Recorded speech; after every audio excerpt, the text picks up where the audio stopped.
दोस्तों आदाब, मैं अनीस अहमद खान हिंद वॉइस से आपसे मुखातिब हूँ। बात करूँगा मैं टर्की की, मुस्लिम राष्ट्रों में टर्की की पहले बात करूँगा मैं, क्योंकि टर्की में ऐसा अभी स्टूडेंट अनरेस्ट चल रहा है, तो उस पर वहाँ के राष्ट्रपति एर्दोगान का बयान आया है कि वो अपनी न्याय व्यवस्था को मजबूत बनाने के लिए कड़े कदम उठाने जा रहे हैं और न्याय में निष्पक्षता की वो पूरी तरीके से जांच करेंगे, उसके ऊपर अपना कंट्रोल रखेंगे। न्याय में निष्पक्षता होनी चाहिए। मानवाधिकार की को भी और मजबूत करेंगे। इस तरीके से उन्होंने आजकल जो विश्व में उनके खिलाफ लॉबी है, वो एर्दोगान के खिलाफ एक प्रोपेगेंडा कर रही थी कि वहाँ पे ह्यूमन राइट का हनन हो रहा है और वहाँ पे जो इस फ्रीडम ऑफ स्पीच नहीं है। इस पर उन्होंने बयान दिया है कि वो अगर एतराज़ किसी को होता है तो वो और भी इसको मजबूत करेंगे अगर उनके पास ऐसी शिकायतें आती हैं, क्योंकि एर्दोगान के साथ ये है कि वो मुस्लिम राष्ट्रों के सबसे अग्रणी हो रहे हैं, आगे हो रहे हैं और मजबूत माने जाते हैं। नाटो के मेंबर हैं मुस्लिम राष्ट्रों में, और वो दूसरी सबसे बड़ी ताकत है नाटो में। मिलिट्री की, आर्मी की दूसरी सबसे बड़ी ताकत है। ड्रोन भी उनके बड़े दुनिया में मशहूर हैं जो टर्की ने बनाए हैं। यहाँ तक कि जो वैक्सीन बना है कोविड-19 का अमेरिका में, वो भी उनके ही साइंटिस्ट ने बनाया है। इस तरीके से तो इन चीज़ों से लोग बहुत चिढ़ते हैं। फिर तो उन्होंने उनके खिलाफ गलत प्रोपेगेंडा किया। एर्दोगान ने उसका जवाब दिया है कि यहाँ पे कोई विचारों की पाबंदी नहीं होगी, अगर है भी तो नहीं होगी। अब न्याय व्यवस्था सुदृढ़ हो। वहीं एर्दोगान ने एक बातचीत पर जोर देती हुई कि डायलॉग होना चाहिए। नाटो से कहा कि हर मसले का हल है और वो बातचीत से होता है, बातचीत से होना चाहिए, आरोप लगा के नहीं होना चाहिए। इसके साथ बढ़ते हैं सऊदी अरब की तरफ। सऊदी अरब ने हज यात्रियों पर कोरोना वैक्सीन ज़रूरी कर दी है। उसका आज आपको सर्टिफिकेट लगाना ज़रूरी है, अगर नहीं है तो आपको हज की परमिशन ही नहीं मिलेगी कि वहाँ जाके आप वैक्सीन लगवाएं।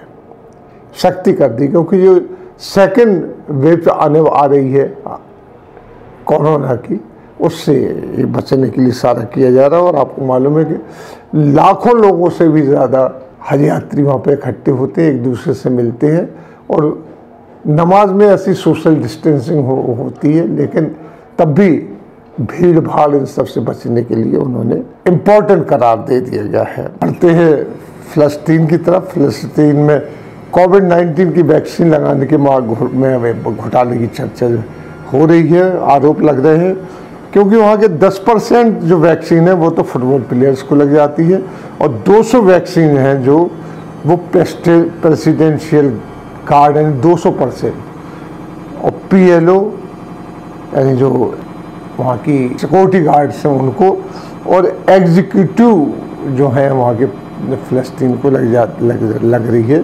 तो ये आरोप उन्होंने लगा। अब हम बढ़ते हैं इराक की ओर। इराक में युद्ध चल रहा है, आपको पता ही है। तो अमेरिकन जो फौजें हैं उन्होंने एक दिन के अंदर 10 रॉकेट वहाँ के एयरपोर्ट्स पर बमबारी की है। हूती विद्रोहियों के ऊपर, हूती जो लड़ाका थे उनके ऊपर से अमेरिका ने अपना प्रतिबंध हटा लिया है, लेकिन उसी के साथ ही उन्होंने 2 हूती लीडर्स के ऊपर प्रतिबंध लागू रखा है और ये कहा है कि उनका बिहेवियर देखा जाएगा तब हटाया जाएगा। यमन में को टेरर लिस्ट में शामिल करने से वहाँ पर काफ़ी भुखमरी के केसेस आने लगे हैं, वहाँ मेलर न्यूट्रिशन बढ़ गया है, काफ़ी परेशानियाँ बढ़ गई हैं। तो लेकिन ये जो फैसला आया था अमेरिका का, ये बाइडन ने किया था कि वहाँ से उनको आतंकवाद की लिस्ट से हटा दिया जाए। उसके बाद जो नए क्राइसिस आ रहे हैं वो ये है कि कुछ लोगों को अभी तक उन्होंने हूती ने की जो लिस्ट है हूती के टेररिस्ट की, उसमें रखा हुआ है। वहीं एक बड़ी खबर ये है कि मोहम्मद बिन सलमान उनके लिए ये है कि जो दुनिया के कुछ रिपोर्टर्स हैं, जर्नलिस्ट हैं, जिनको कहते हैं without border, reporters without border, उन्होंने उनके खिलाफ एक क्राइम अगेंस्ट ह्यूमैनिटी की, खशोगी के मर्डर के लेकर एक अदालत में एक एप्लीकेशन दी। ये पहली बार हुआ है। ये जो जर्नलिस्ट ने उनके खिलाफ जर्मन में एक पिटीशन डाला है, वो उसके बाद डाला है कि जब बाइडेन ने ये अनाउंस किया था कि वो रिपोर्ट पब्लिक होना चाहिए जो कि तैयार की है गई थी खशोगी जो पत्रकार हैं उनके मर्डर की, उसमें सीधा सीधा नाम मोहम्मद बिन सलमान जो क्राउन प्रिंस है उनका था।